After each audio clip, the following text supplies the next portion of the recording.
everyone, it's Tina with Blue Flame International Ministries. This is my weekly prophetic release. And today, I hope that you are going to enjoy this. This is something that the Lord gave me, and I think it's time to go ahead and release this word.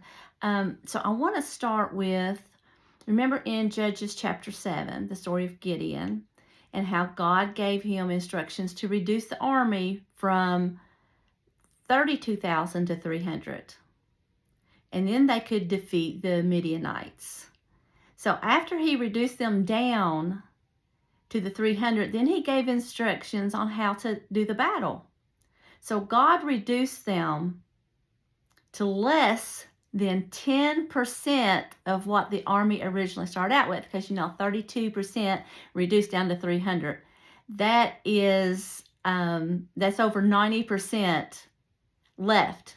So he had less than 10% here with him. And isn't that about right, that he needs about less than 10% of ourselves in, and he needs over 90%. Actually, he needs 100% of us.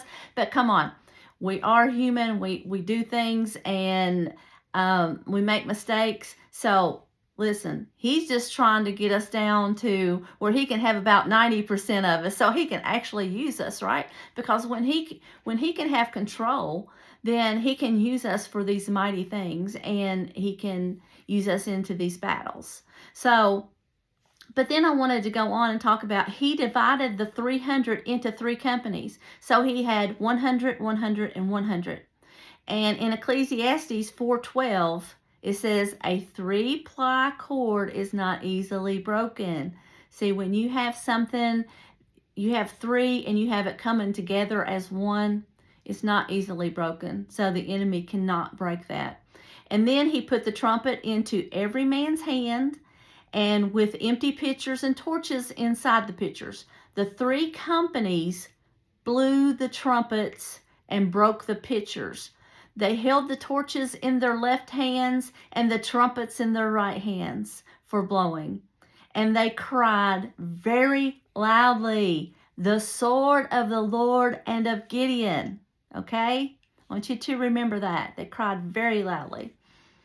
Then Gideon sent messengers throughout the mountains of Ephraim, saying, go down against the Midianites and seize from them the watering places as far as Beth Bahara and the Jordan. And then all the men of Ephraim gathered together and seized the watering places. So see, they were able to seize those after they did these instructions. See, the instructions were to stand in 3 different places and to be very loud and cry and break those pitchers with the torches. So see, there is a significance in that, and I'm going to get to that point in just a minute. But then I wanted to jump on down into Joshua chapter 6. So we all know about Jericho. It shall come to pass when they make a long blast with the ram's horn, and when you hear the sound of the trumpet, that all people shall shout with a great shout. Then the wall of the city will fall down flat, and the people shall go up, every man straight before him.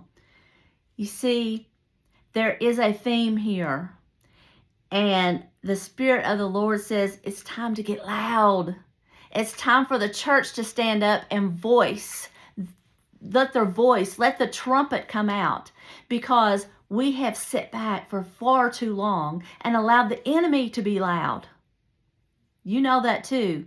He's been so loud, he's taken everything from us. But it's time for us to raise up and to raise our voice. See, the Spirit says it's time for the church to be liberated. It's time for us to be set free, for our voices to go out and be loud and not care about, if we're being politically correct or religiously correct, but to say the things of the Lord. And that's what he's looking for right now. See, man's traditions, along with the influence of the enemy, has convinced us that God's order was having a church service inside the four walls and remaining quiet by being proper and civilized.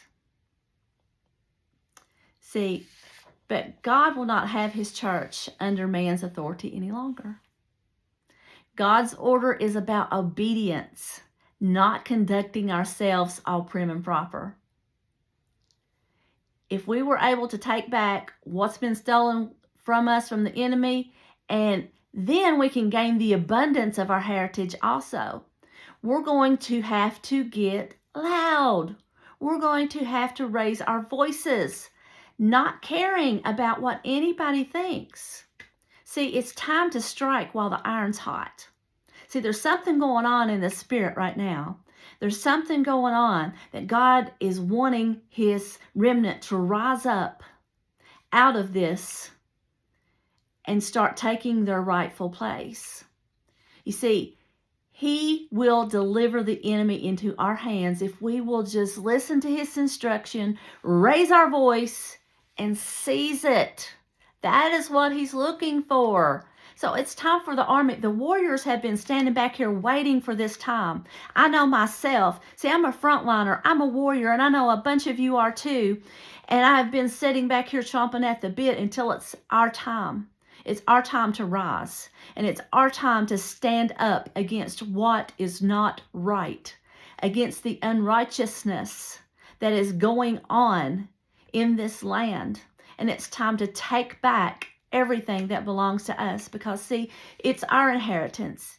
It was never meant for the enemy to even take for a while. You see, I'm going to call it, he's been renting from me, okay? He's been renting from me, and he's going to pay it back sevenfold. He is going to pay it back tenfold. Whatever the Lord allows, he is going to pay it back 100-fold, because I have allowed him to take everything that was mine because I was scared of man's traditions and of religious traditions and doctrines.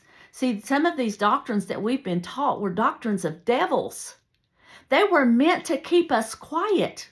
And God says, no longer will my church be quiet, but my church will be loud, live very loudly, and declare the works of the Lord. So I just wanted to bring this word to you this week. I hope that you enjoyed it, and I hope that it gives you some type of encouragement to go forward and to be loud and to not care what anyone thinks.